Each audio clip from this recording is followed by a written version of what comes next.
Bom, boa tarde, meu nome é Camila, eu sou antropóloga do programa Rio Negro. A Carla não pôde estar presente, ela teve que voltar para São Paulo. Quero agradecer muitíssimo a oportunidade de estar aqui, está sendo ótimo. Agradecer o esforço de encaixar, a gente fez tudo em cima da hora. Dizer que é um esforço nosso também, que é a primeira vez que a gente está trazendo de campo esse caso para discutir, está sendo produtivo, acima de tudo, ouvir, e a vontade de ouvi-los também sobre a situação do Médio Rio Negro. Eu acho que eu não estou acertando, mas... Bom, só para colocar no mapa, né, o Médio Rio Negro, a gente entende como essa região que envolve os municípios de Santa Isabel e Barcelos, na bacia do Rio Negro, né, Manaus aqui. A UISA tem uma atuação mais antiga na região do Alto Rio Negro, que é um complexo de áreas protegidas já reconhecidas, né? E parceria sempre com a FOINE, que é a Federação das Organizações Indígenas do Rio Negro, que por demanda das comunidades e por sua articulação veio descer no Rio, né? E a nossa parceria também nessas atividades veio descer no Rio junto com eles. Um pouco da história da região, só para... é uma região de antigo contato, descimentos, os diretórios, a escravização dos indígenas, as missões salesianas, concentração dessa população em centros que antes não existiam, e redes de aviamento da seringa e depois, que tem até hoje, da piaçaba, da fibra de piaçaba. Contatos antigos, e aqui na região do Médio Rio Negro, o reconhecimento de territórios indígenas, né, na terra Yanomami, que vem desde lá de Roraima, né, e algumas terras menores do Médio Rio Negro e Terra. Aqui, só para trazer à tona, são áreas de piaçabais de extração e que parte dos patrões dos municípios sempre atuaram com o reconhecimento da terra indígena, foi proibido o acesso, né, e sempre foi lido pela população local como os rios foram fechados, não é mais possível trabalhar ali. Ainda assim, sobreposto a uma flona e a um parque estadual, né? Essa situação vem sendo discutida mais recentemente sobre a revogação dessa flona, porque é incompatível os interesses de uma flona com uma terra indígena, né? Onde você tem a possibilidade de exploração de terceiros, e a desafetação do Parque Estadual Serra do Aracá na terra indígena. Nesse entendimento um pouco do que o Roberto falou, você tem uma insegurança jurídica muito maior num parque estadual do que você teria na possibilidade de um parque nacional. No estado do Amazonas, atualmente, o principal interesse é a mineração, existe uma secretaria da geodiversidade criada, então as chances de um parque desse ser recategorizado para virar uma APA com fins de mineração é grande, porque isso já aconteceu no sul do Amazonas. Então, tem um GT, a gente faz parte, junto com a associação, a Rutucara, para a desafetação do parque e a resolução dessa situação de sobreposição. E aí uma coisa interessante é que essas situações de sobreposição requerem mesmo que seja discutido caso a caso, porque um exemplo que é diferente de uma situação do Pico da Neblina sobreposto, por exemplo, à terra indígena Yanomami, a mesma terra indígena Yanomami, que nesse caso, apesar da dificuldade de conversa com o ICMBio, que não conversa entre si, os três analistas que são responsáveis pelo parque estão brigados, não se falam. Mas, enfim, ainda assim, nesse contexto atual, isso é uma coisa importante, o Mauro falou na abertura, ontem, acho que o Enio, não sei quem mais trouxe essa questão, é um cenário de retrocessos e de insegurança muito grande para o território indígena, principalmente no que concerne a mineração. Então, um parque nacional sobreposto a uma terra indígena pode ser uma segurança, é uma dupla afetação que pode ser positiva. Então, é uma situação delicada.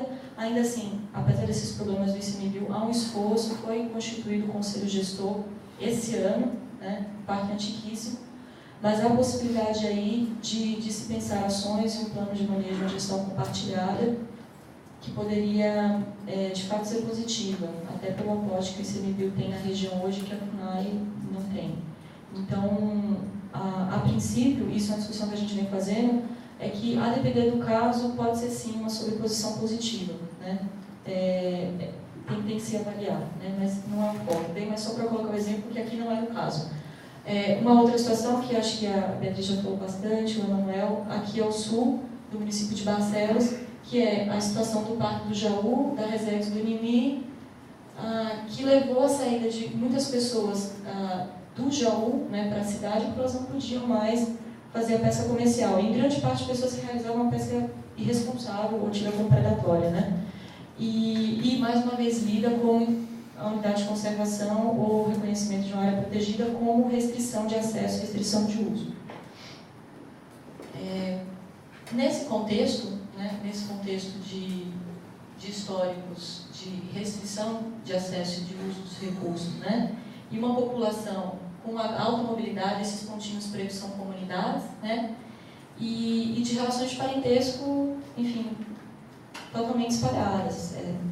Enfim, uma diversidade étnica grande, são 23 etnias aproximadamente que vivem nessa região, casamentos interétnicos, regras bem ampliadas, nesse contexto de contato maior, diferente do Alto Rio Negro, que você ainda tem regiões, comunidades marcadas por algumas etnias. Aqui no Médio você tem 9, às vezes 11 etnias numa única comunidade, isso com 100 pessoas, né? E nesse contexto de fortalecimento do movimento indígena, de articulação, de mobilização, de sensibilização, do reconhecimento da terra indígena Alto Rio Negro e, a partir daí, políticas públicas e acesso a coisas que não existiam na região, você tem aí um fortalecimento dessa discussão e pessoas que não tinham isso como questão, obviamente também vindo à tona essa discussão de, sim, a minha etnia é Baré, mas então eu sou indígena, né? Vale lembrar também, e aí eu estou correndo para poder falar, num contexto em que os Baré e algumas etnias mais dessa região do Médio, do Baixo Rio Negro, também fizeram alianças com os portugueses, com os colonizadores, com os comerciantes nesse período, né? E colaboraram com o desenvolvimento de outros indígenas para o trabalho, né? Então, ser Baré também, e a Carla, na época, com o Geraldo, que era coordenador adjunto também do Rio Negro, onde o professor Dabuscar apresentaram na AVO de 2006, acho, sobre isso, né? Sobre de que maneira ser Baré também era ser menos índio, isso poderia ser positivo, ou ser mais índio ou não. Então, isso está posto, né? Tem um texto também muito bacana que está no Povos Indígenas do Brasil 2001, do Brás França, que é uma liderança fundadora da FOIME, Baré, que diz antes nós não éramos índios. Então, à medida que essas relações vão se colocando também, essas oposições, elas vão mudando de lugar. Então, do ponto de vista de quem está no Alto Rio Negro, quem está aqui é menos índio, né? Do ponto de vista de quem está na reserva extrativista. Então, acho que também lançar a mão dessas identidades, dessas classificações, sempre esteve aí essa operação, isso não é uma novidade, claro. Agora, num momento em que você tem um acesso mais difícil a recursos, uma questão territorial também sendo posta, você vai trazendo outros elementos para isso. E mais, para você ter acesso às políticas públicas, você vai sendo obrigado também a se colocar. Eu acho que aí tem que ir além da questão territorial, porque recentemente a nova gestão do DICEI, por exemplo, que é o Distrito Sanitário Especial Indígena, Atendimento de Saúde, está exigindo que as pessoas tenham um registro indígena no RANI para serem atendidas. Então, os vereadores de Barcelos não vão mais poder dizer que não tem índio em Barcelos, que é uma oposição forte ao processo de demarcação, porque as pessoas, o recurso está lá, o atendimento é feito em absolutamente todas as comunidades, mas isso não tem um reconhecimento formal. Inclusive, na reserva do Nimi, as comunidades são atendidas também pelo DICEI, as pessoas se dizem Baré, se dizem Tucano, mas não é uma questão ser indígena ou não, por enquanto. Então, você tem também uma complexificação, porque as políticas são fechadas, elas não consideram a diversidade, né? Esse é um ponto. Da mesma forma, em questão de aposentadoria, para você ser aposentado como indígena, aposentadoria especial de agricultor, você reconhece que você é agricultor. Por mais que você também faça o extrativismo, você seja pescador, enfim. E aí, em contrapartida, tem o fortalecimento das políticas para pesca artesanal, seguro defeso, e você ser aposentado como pescador. Uma aposentadoria bem mais rápida do que a de agricultor, inclusive. E aí a pessoa vai para a associação indígena para mudar. Não sou mais agricultor. Eu quero meu cadastro como pescador, porque assim eu vou poder. Então, você tem uma questão que a autonomia é um paradoxo. Tem uma busca por autonomia, por você ter um reconhecimento ao direito, por você ter autonomia sobre o seu território, mas tem uma busca pela presença do Estado muito grande também. Então, transitar com tudo isso não é nada simples, né? E para completar, os interesses estão em jogo num território que tem diversos títulos distribuídos de antigos seringais, de castanhais. Os patrões comercializam igarapés, né, até hoje. A cadeia de aviamento está aí, é o que funciona, é a relação de trabalho mais conhecida pelas pessoas. E você tem compadres, você tem parentes que são pequenos patrões, né, estão envolvidos. Não é um estranho, você simplesmente vai retirar desse lugar, né? E tudo isso no mesmo contexto, e as pessoas também se organizando, querendo um reconhecimento e a garantia desse direito. Nesse contexto, e que aí a gente é mediador e também, talvez não causador, mas evidenciador de conflitos, né? A gente participou de alguns processos para discussão e construção de propostas de ordenamento territorial, entendendo que nesse rosinha aqui, que é uma região de aproximadamente 9 milhões de hectares, que existe 2 processos de identificação de terras indígenas pela FUNAI, um GT para Santa Isabel e um GT para Barcelos, de pensar a possibilidade de um mosaico de áreas protegidas, e aí fugir um pouco do conceito de mosaico, que é antes da criação ou antes do reconhecimento. Pensar antes de criar qualquer unidade, antes de se findar esses processos, pensar em mosaicos que tenham a ver com áreas necessárias a, enfim, preservação, reconhecimento de territórios tradicionais, áreas extrativistas, territórios indígenas, para evitar, por exemplo, situações de sobreposição. Só que ocorre que os órgãos já não têm uma dificuldade, a princípio, de conversar, e aí, enfim, o objetivo do trabalho, principalmente na região, era tentar construir espaços, ambientes de conversa interinstitucionais, para tentar avançar no sentido de organizar, reconhecer direitos, primeiramente, organizar acesso aos recursos e amenizar os conflitos que já existem na região. Esse aqui é um exemplo de um dos mapas que foi resultado desse segundo seminário de ordenamento territorial, que reuniu umas 150 pessoas em Barcelos, foram representantes do Ministério do Meio Ambiente, FUNAI, INCRA. Foi algo bem interessante até começarem as manifestações contra a demarcação de terras no município, puxadas pelos vereadores, comerciantes e uma cooperativa de patrões de Piaçaba, que nosso querido colega Eduardo Luiz bate no peito com orgulho de dizer que ele ajudou a organizar. E aí, só para ver, inclusive incluído nesse contexto, o primeiro GT de identificação dessa região, de Barcelos, ele era o coordenador em 2007, e o pouco documento ruim do relatório dele, que a FUNAI recusou, dizia que mas é todo mundo parente, isso é criar, demarcar terra indígena, é criar um privilégio para uma população, é criar uma reserva de mercado para uma população que vai ter acesso a áreas de recursos que todos usam. Então não deve ser feito isso, então vamos criar uns pequenos, a proposta era algo criado assim em torno de algumas comunidades, porque tudo bem, aqui eles são indígenas, mas aqui eles são iguais a essa outra comunidade também, mas esses aqui não vão ser não. Então é um negócio extremamente arbitrário, que na verdade cria uma reserva de mercado para os patrões da cidade, né? E cria uma outra situação, porque vai colocar, retoma na região uma questão de que eles entrando nas comunidades apontando, não, você é careca, você não é índio, você tem barba, você não é índio, e não tem velho, eu não vou conversar, eu vou para a próxima. E isso está muito marcado, né? E todo um processo de mobilização do movimento indígena, numa região de ainda um preconceito muito forte, das pessoas terem vergonha mesmo, medo, receio de se dizer eu sou indígena, né? Um antropólogo contratado pela FUNAI chega e faz um trabalho desse. Todo o processo aconteceu, esse seminário na sequência foi criado um novo GT por parte da FUNAI que destituiu esse GT.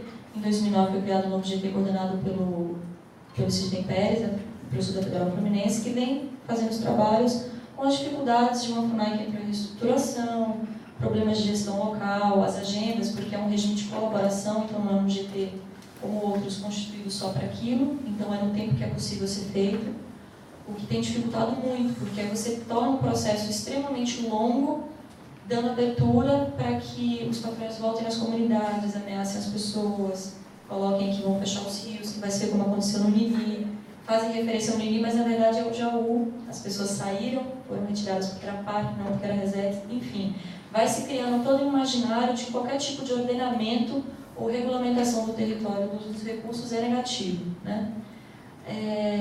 Nesse seminário que aconteceu em 2009, uma coisa interessante é que a gente traz para a cena outros atores que não estiveram presentes, o INCRA, o Sistema de Patrimônio da União, na possibilidade do papel deles também de regularização fundiária necessária, numa região que você, inclusive, não sabe o que é terra da União ou do Estado. Fora a faixa de fronteira, que é essa daqui, que é onde o INCRA procedeu um estudo para arrecadação, nesse outro trecho aqui, os mapas são conflitantes, do IPEAM, do Amazonas e do INCRA. E o Sistema do Patrimônio da União, pessoas bem sérias, na verdade, e que foram dispostas a conversar e se colocaram, e não porque pode chamar que a gente vai lá, não, a gente não vai lá, nós somos só 3 funcionários para o Estado do Amazonas, a gente não tem agenda. Então, você está num cenário em que tudo pode ser feito, mas nada é feito porque o ICMBio aguarda a FUNAI dizer os limites, porque ele não vai investir recurso nem tempo numa área em que ele não sabe o que vai acontecer. O INCRA parte do processo aonde ele pode atuar, faz um estudo que está parado porque os cartórios não são obrigados por lei, não tem tempo para responder em relação aos títulos. Então, ele não se conclui esse processo de arrecadação de uma terra que definitivamente é da União, que é área de fronteira, né? Por isso que eles têm certeza que essa terra seria do INCRA. Então, é um imobilismo total em relação às ações que o próprio Estado poderia proceder para tentar colaborar para a resolução desses conflitos. Uma outra questão que acho que vale dizer é que a partir daí você cria, né, se o movimento indígena já provocava as pessoas a olhar para essa questão, a olhar para a cultura indígena, a valorizar o que é feito localmente, você vai trazendo à tona um processo positivo, né, das pessoas buscarem sua história. Então, pontos de cultura também que foram implementados na região nessa época colaboraram muito para isso, mas ao mesmo tempo cria-se também essa questão, são parentes, né, e não necessariamente todos querem trazer isso à tona, né. Então, só uma fala muito interessante que é de um senhor pescador que participou desse seminário e participou também da manifestação contra a demarcação, o seu Adelson, que ele fala: eu sou um pescador de peixe ornamental e eu estou associado em associação. Nós estamos organizados e queremos reivindicar nossos direitos, porque nós não somos invasores, nós não viemos de terra de fora, nós não viemos de estados de fora. Somos caboclos, somos bacelenses. Eu quero dizer para vocês, pessoal, que eu sou índio. Eu sou índio, mas eu sou contra a demarcação. Sabe por quê? Porque o índio é aquele que tem pena no nariz e que está lá na maloca. Aquele é o índio, mas eu não. Eu sou caboclo. Mas eu tenho uma carteira de indígena. Mas eu sou contra a demarcação porque eu quero reivindicar os meus direitos. Eu sou um pescador porque eu sei usar os recursos naturais que Deus deixou, eu não detono a natureza, eu não dependo das pessoas que vêm de fora. Então tem um dilema muito grande do que é a possibilidade de regulamentação de uso de recursos, de reconhecimento de território e como que é possível você equacionar essas diferentes demandas e interesses, né? E você tem que se encaixar nisso nos termos do Estado, que são termos quadrados e que não estão olhando para isso e que não querem olhar, né? Acho que tem duas coisas, tem um desinteresse, né? Um desinteresse em sair da caixa, né? Um desconhecimento, talvez falta de capacidade cognitiva, não sei, de olhar para a diversidade, e um interesse direcionado de realmente você abrir mão de tudo isso, porque o esvaziamento dessas comunidades é ótimo, você tem uma pressão pelo turismo aqui gigantesca para você poder, turismo de pesca esportiva, a pesca tucunaé que a Ana Beatriz colocou, então você tem diversos interesses para lotear essa região. Então, se as pessoas não têm educação, não têm saúde e saem da comunidade para a cidade, legal, assim você deixa esse território aberto para, enfim, poder fazer disso o que for. Os processos estão acontecendo de identificação, o Santa Isabel está muito mais avançado, né? É coordenado pela Lúcia Van Velten, e em Barcelos a situação ainda é muito demorada, isso gerou vários conflitos. O presidente da comunidade, que tinha apoio da prefeitura, proibiu o GT de pisar na comunidade, várias lideranças estavam lá esperando, mas aí, enfim, o presidente da comunidade não permitiu. Então, vários contextos foram atrasando os estudos, várias questões, e dificultando muito a situação, porque hoje, quando você ainda tem uma situação que necessita do campo, nesse momento político, as chances disso avançar é muito pequena, né?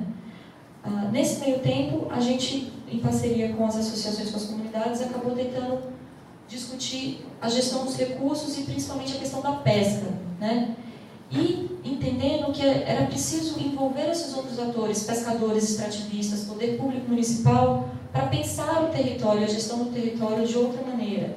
Construir um entendimento de que ordenar, regulamentar o uso dos recursos não seria necessariamente negativo. Então foram feitos alguns trabalhos de mapeamento e recomendações para pensar o zoneamento da pesca, E de 2009 para cá, apesar de um clima muito negativo e tenso em relação ao processo de demarcação, quando foi se falar do recurso que está se tornando escasso e que está se tornando uma preocupação compartilhada, a partir desse viés foi sendo possível e construir outros entendimentos e reaproximar atores, enfim, para pensar aí a regulamentação dos usos, pelo menos, né, enquanto o território é algo tão incerto.